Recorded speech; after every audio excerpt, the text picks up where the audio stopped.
नमस्कार दोस्तों, आपका बहुत बहुत स्वागत है आपके खास चैनल टिट में। आज मिलेगा आपके सामने संस्कृत व्याकरण और रचना बाय डॉक्टर अरविंद कुमार। सबसे बड़ी बात है, इसके जो पब्लिकेशन हाउस है वो है लूसेंट। लूसेंट द्वारा लिखी गई ये पुस्तक है, बड़ी शानदार पुस्तक है, जितनी तारीफ करो उतनी कम है। व्याकरण का पूरा सार संजोया है इस पुस्तक ने, इसलिए इसका रिव्यू लेकर आज हम आए हैं। बात कर लेते हैं इसके प्राइस टैग की। तो इसमें जो प्राइस टैग है आपको देखने को मिलता है 90 रुपये, और 90 रुपये में आपको नंबर ऑफ पेजेस जो मिलते हैं वो मिलते हैं 378 पेज आपको इसमें देखने को मिलते हैं।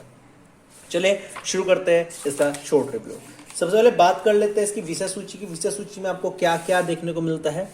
वर्ण प्रकरण, संधि, सुबंध प्रकरण, त्रिडंत प्रकरण, ऋणजित प्रकरण, उपसर्ग प्रकरण, प्रत्यय प्रकरण, अव्यय प्रकरण, समुच्चरित शब्द एवं वाक्य प्रयोग, पर्यायवाची शब्द, आपका विलोमार्थी शब्द, क्रिया सूची, कारक प्रकरण, समास प्रकरण, वाच्य प्रकरण, अनुच्छेद लेखन, पत्र लेखन, संवाद लेखन, कथा लेखन, संस्कृत में अनुवाद करने के कुछ टिप्स, आदर्श प्रश्न पत्रम, अभ्यासार्थ प्रश्न एवं उनके उत्तर, प्रमुख साहित्य साहित्यकार, काव्य सौंदर्य और कुछ संदर्भ ग्रंथ दिए गए हैं जहां से इनको संजोया गया है। सबसे पहले बात कर लेते हैं इसके अंदर के मटेरियल की। तो वर्ण प्रकरण की जब बात करते हैं तो पूरा वर्ण इन्होंने कवर किया गया है इस चैप्टर के अंदर। कैसे कवर किया गया है, सबसे पहले एक छोटा सा दोहा दिया है इन्होंने, वर्ण के बारे में छोटी सी बात कही है, उसके बाद उसका अर्थ बताया है और सारे के सारे वर्ण का मतलब बताया है। किस वर्ण को, स्वर्ण वर्ण कौन से होते हैं, व्यंजन वर्ण कौन से होते हैं, अयोग वहा, ठीक है ना, जो स्वरित होते हैं, अनुदांत होते हैं, कवर्ण, चवर्ग, टवर्ग, तवर्ग, पवर्ग, सारे के सारी चीजें इसमें कवर की गई है। ऐसा कुछ भी नहीं है जिसमें कवर ना किया गया हो। कितने तरह के वर्ण होते हैं, कहाँ से कौन से का उच्चारण होता है, सबका बताया गया है। आगे चलते हैं, आगे चल के किससे क्या शब्द बनता है। जैसे बहुत बार जो कॉम्पिटिटिव एग्जाम में पूछा जाता है, अदक दश क्या बन गया, श बन गया। इसी प्रकार प्रत्याहार क्या होता है, प्रत्याहार का बताया गया है। बीच बीच में आपको एक ट्रिक के रूप में नोट्स भी दिए गए हैं, और फिर लास्ट में आपको प्रश्न अभ्यास दिया गया है, जिससे जो आपने चैप्टर में पढ़ा उसकी आप अच्छे से प्रैक्टिस कर पाए। यहाँ पर प्रत्येक शब्द का एक शब्द में उत्तर देना है आपको यहाँ पर। उसके बाद यहाँ पर व्यंजन को छाट कर लिखना है। यहाँ पर किससे क्या शब्द बन रहा है वो आपको यहाँ पे बताना है। उच्चारण स्थान बताने का, उच्चारण स्थान कहाँ पर है। इसके बाद राजस्थान बोर्ड में जो क्वेश्चन पूछे गए हैं वो यहाँ पर दिए गए हैं। ऐसा नहीं है राजस्थान बोर्ड के प्रीवियस ईयर के क्वेश्चन पेपर यहाँ पर आपको देखने को मिलेंगे। यहाँ पर आपको सीबीएसई के प्रीवियस ईयर क्वेश्चन पेपर के कुछ क्वेश्चंस भी आपको देखने को इसमें मिलते हैं।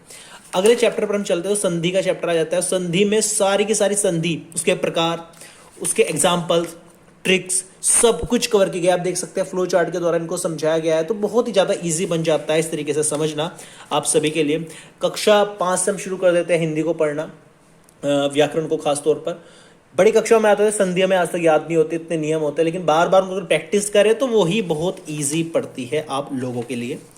इसमें हर प्रकार इतने ज़्यादा दिए गए हैं, हो सकता है आपको कुछ अवॉइड करने पड़े, हो सकता है कुछ आपके सिलेबस में ना हो, तो अपने सिलेबस के अकॉर्डिंग ही इसकी स्टडी ज़रूर करें। संधि सूची दी गई है कुछ जो आपके एग्जाम के पॉइंट ऑफ व्यू से इंपॉर्टेंट है। इनको आप अच्छे से याद कर सकते हैं, इनको आप अच्छे से देख सकते हैं। फिर प्रश्न अभ्यास आ गया यहाँ पे, यहाँ से आप प्रैक्टिस कर सकते हैं नंबर ऑफ क्वेश्चंस की। CBSE, Bihar, Jharkhand, UP board में पूछे गए प्रश्न देखिए, यूपी बोर्ड के क्वेश्चन भी आ गए, झारखंड के भी आ गए, बिहार के भी आ गए, सीबीएसई के भी आ गए। तो ऐसा नहीं है कि राजस्थान बोर्ड के क्वेश्चन आपको देखने को मिलते हैं, इसमें हर तरह के क्वेश्चन आपको देखने को मिलते हैं। चैप्टर नंबर 3 पे जाते हैं, सुबंध प्रकरण आपको यहाँ पर देखने को मिलता है। अब सुबंध प्रकरण में क्या आता है, आप खुद ये आपको चैप्टर देख के आपको ऐसा लगेगा कि पता नहीं इसमें क्या चीज आ गई, क्या चीज नहीं आई, कुछ भी समझ नहीं। देखो, सुबंध का मतलब है कि यहाँ पर सारे के सारे जो शब्द है, जैसे अगर हम बात करते हैं विभक्तियों की, तो विभक्तियां भी आ गई, वचन भी आ गए इसके अंदर, ठीक है ना, आपकी पुल्लिंग, पुस्तलिंग, स्त्रीलिंग भी आ गए इसमें, ठीक है। तो इसमें यही चीज जो आपके शब्द रूप होते हैं, ठीक है ना, शब्द रूप होते हैं, वो आपको यहाँ पर देखने को मिलते हैं। तो सुबंध प्रकरण में आके आप ये मत सोचिएगा कि एक अजीब सा चैप्टर का नाम है, इसके अंदर आपको जो आप पढ़ते आए अब तक वही चीज़ मिलेगी। तो चैप्टर से डिसाइड ना कीजिएगा, ठीक है ना। चैप्टर के अकॉर्डिंग चलेंगे तो आपको अगर चैप्टर के का ही नॉलेज नहीं है, चैप्टर के नाम का ही नॉलेज नहीं है, तो उसके अंदर के जो टॉपिक है उसको आप समझ नहीं पाएंगे। तो मेरा मानना ये है, आप पढ़ना शुरू कीजिए।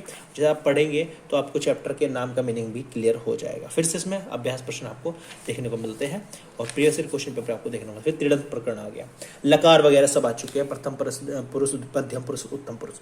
तो हम बात करें इसके अंदर का पैटर्न सेम है। सबसे पहले चैप्टर है, उसके बारे में हर एक बारीकी से हर एक टॉपिक को कवर किया गया है। उसके बाद अभ्यास प्रश्न दिए गए हैं, कुछ कुछ चैप्टर में जो बोर्ड में प्रीवियस ईयर के क्वेश्चन है उनको भी सम्मिलित किया गया है। तो इस प्रकार यह बुक अपने आप में एक रामबाण है। अगर आप संस्कृत में खुद को बहुत कमजोर महसूस करते हैं, आप जीरो से शुरू करना चाहते हैं, आप चाहते हैं कि हमारे बेसिक्स क्लियर हो जाए और हम एकदम बिल्कुल हायर स्टैंडर्ड की संस्कृत पढ़ने लग जाए, तो ये बुक आपको मैं रिकमेंडेड जरूर करूंगा। इसके साथ ही एक यशवंत जी की भी संस्कृत की बुक है, उसका रिव्यू हम नेक्स्ट वीडियो में लेकर आएंगे। वो भी बुक काफी शानदार बुक है।